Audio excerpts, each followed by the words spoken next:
आरोपियों को जल्द से जल्द गिरफ्तार किया जाए, अन्यथा हम रांची बंद करेंगे। इस तरीके की घटनाएं लगातार आदिवासियों के साथ घट रही है और चुन चुन कर उनको निशाना बनाया जा रहा है। क्योंकि बताया जा रहा है कि जो 5 घर मुस्लिम यहाँ पर हैं वो आदिवासियों के ज़मीन पर ही बनाया गया है। अब उस रास्ते को जाम करते हैं और उससे थोड़ा सा आगे सरना स्थल है, वहाँ पर आदिवासी वहाँ जाते हैं और पूजा पासा करते हैं, नाच गान करते हैं। उसी दरमियान ये घटना घटी है एक झालर को लेकर के। अब देखना यह है कि प्रशासन इस घटना को किस तरह से लेती है। हमारे साथ संदीप उरांव जी हैं, जनजातीय सुरक्षा मंच के संयोजक हैं और इस घटना को लेकर के आए हुए हैं जानकारी लेने के लिए। हम जानने की कोशिश करते हैं कि इस तरीके का घटना जो घट रही है आदिवासियों के साथ कैसे देखते हैं। संदीप जी, हेड बालू में ये सरूल के दिन बहुत बड़ी घटना घटी है, कैसे देखते हैं इस घटना को? ठीक है।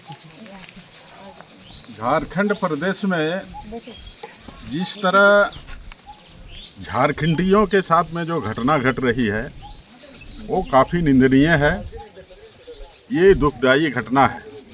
और जहाँ तक पेठोरिया क्षेत्र का हेठ बालू में जो घटना हुआ है, ये झारखंड का समाज का, मानव का समाज का ये हत्या हुई।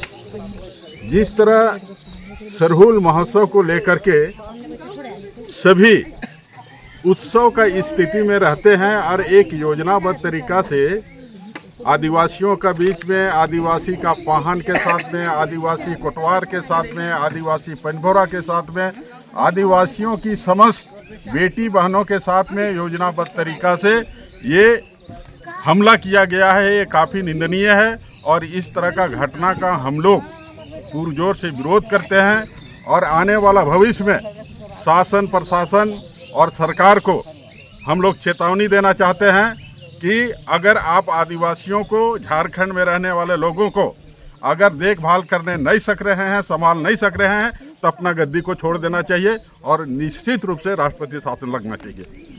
तो इस तरीके का पहली बार यहाँ घटना घटी है, कैसे देखते हैं? क्या ये आने वाला खतरे का घंटी है?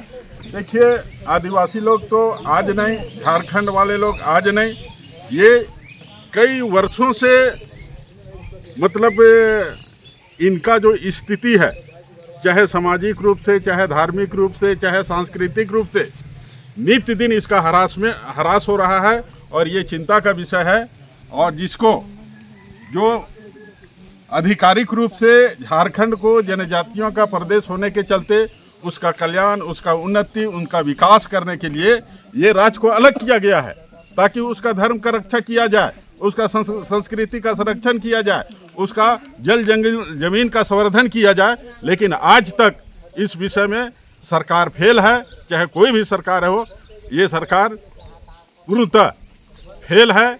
आदिवासियों की स्थिति और दयनीय हो रही है, उसका अस्तित्व और उसका अस्मिता की रक्षा में सवाल ये खड़ा होना हम सब लोग देखते हैं। निश्चित रूप से आदिवासी समाज को इस विषय में सोचना चाहिए। प्रशासन का जवाबदेही बनती है कि जब सरहुल बड़े पैमाने पे झारखंड भारत में बनाई जाती है तो देख रखाव के लिए सरना स्थल या आसपास के गाँव में सुरक्षा व्यवस्था पुख्ता होनी चाहिए, लेकिन प्रशासन नगण्य रही। कैसे देखते हैं प्रशासन की भूमिका? ये शासन और प्रशासन का फेल्योर व्यवस्था है, ये सरकार का फेल्योर व्यवस्था है।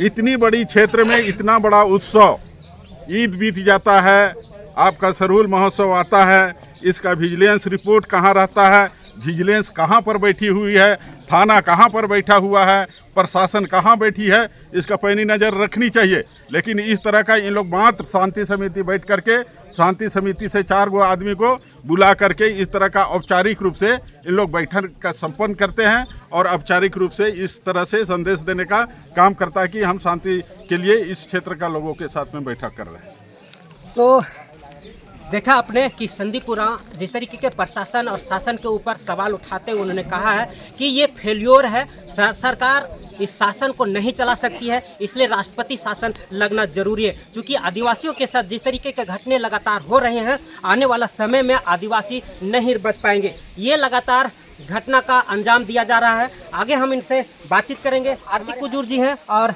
इनसे भी हम जानने की कोशिश करेंगे कि महिलाओं के साथ ही वहाँ अभद्र व्यवहार किया गया है। महिलाओं के साथ उस जुलूस में जो कल हेटबालू में घटना घटी है, महिलाओं के साथ अभद्र व्यवहार और मारपीट किया गया, किस तरीके का देखते हैं इस घटना को?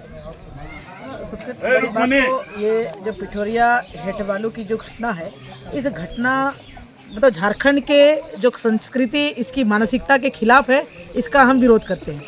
और झारखंड में जो सरकार कहती है कि अबुआ राज है, अबुआ राज में जब हम सरहुल नहीं मना सकते हैं, सरहुल मनाने जाएंगे तो हमको सरहुल मनाने से रोका जाएगा। अगर मान लें हमारे माँ बहन बेटी रोटी है, अगर जा रहे हैं तो उसके साथ बदसलूकी किया जाएगा, साड़ी खोला जाएगा, साड़ी खींचा जाएगा, छेड़खानी किया जाएगा, तो ये क्या धंधा बना लिए हैं। और जो हेमंत जी कहते हैं कि अबुआ राज है, अबुआ राज में अबुए लोग सुरक्षित नहीं है, तो कैसन अबुआ राज है को? तो ये झूठो कर हम रंगल सियार बन के तो यहाँ पर तो राइज करती सर, बाकी हम यहाँ का धुकड़ धुकड़े है, खाली हवा धुकत रहे भाई। तो ये कम से कम देख रहे भाई, ये पिठोरिया जैसा जगह में आप देख रहे हैं, विकास के नाम पर कहिएगा तो कुछ नहीं है। यहाँ पर लोग अपना त्यौहार सरना नहीं जा सकते, अपना त्यौहार नहीं मना सकते हैं। और अगर मनाएंगे तो 5 घर है, 5 घर में आप इतना मन बढ़ू हो गया है। ये कुछ नहीं, ये हेमंत जी का मन बढ़ू है, ये पत्थरबाजों का है। और ये जो हर त्योहार में ही क्यों है, रामनवमी में ही क्यों होता है, सरहुल में ही क्यों होता है, आखिर मान ले कोई अगर ये कलश यात्रा है तो वही क्यों होता है। तो ये एक सोची समझी साजिश है। और हेमंत सरकार का ये जो सरकार है, प्रशासन है, पूरी तरह फेल्योर है। भले कहते हैं राधा कृष्ण किशोर कहते हैं कि ऐसा प्रशासन कहीं नहीं, सचमुच में ऐसा प्रशासन कहीं हम लोग को देखने के लिए नहीं मिला है जहाँ के पर के हम सरहुल नहीं मना सकते हैं। ऐसा प्रशासन इसलिए नहीं है जहाँ की हमारे माँ बहन बेटी के साथ छेड़खानी होता है, उसकी साड़ी खोली जाती है। ऐसा प्रशासन नहीं देखे हैं कि हम अपना सरना में नहीं जा सकते, अपना झूमर नहीं खेल सकते हैं, अपना हम जदुरा नहीं खेल सकते हैं, ना गा सकते हैं। ऐसा प्रशासन नहीं देखे हैं जहाँ की सिरमटोली का सरना स्थल तक भी आप बेचने का आप काम करते हैं। तो सचमुच में ये अबुआ सरकार का ये बबुआ है कि झबुआ है कि का है, हमके कोनो नहीं बुझाओ, खाली कहे के ले हो, करे के ले कोनो ना। क्या डिमांड, क्या मांग कर रहे हैं? यहाँ की सुरक्षा व्यवस्था अभी भी वैसा ही है जैसा पहले थी?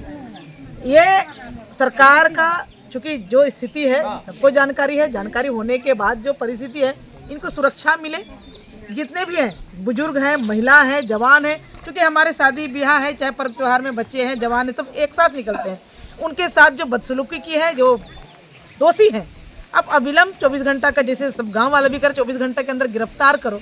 और नहीं गिरफ्तार करते तो कल लठुआ कर तो है यहाँ सरकार कौन चीज़ चलाती, मत कर सरकार, छोड़ दे, अविलंब गिरफ्तार कीजिए। आपके जो अबुआ राज कहते हैं, आज यहाँ आदिवासी डरे हुए हैं, असुरक्षित हैं, सरहुल नहीं बना सकते हैं, तो आप जो आदिवासी के नाम पर वोट मांग के आए हैं और आदिवासी को ही अब बचा नहीं पाइएगा, तो कौन ची का आदिवासी है और कौन ची का सरकार चला रहे हैं, काहे ची का सरकार चला रहे हैं, जाइए छोड़िए।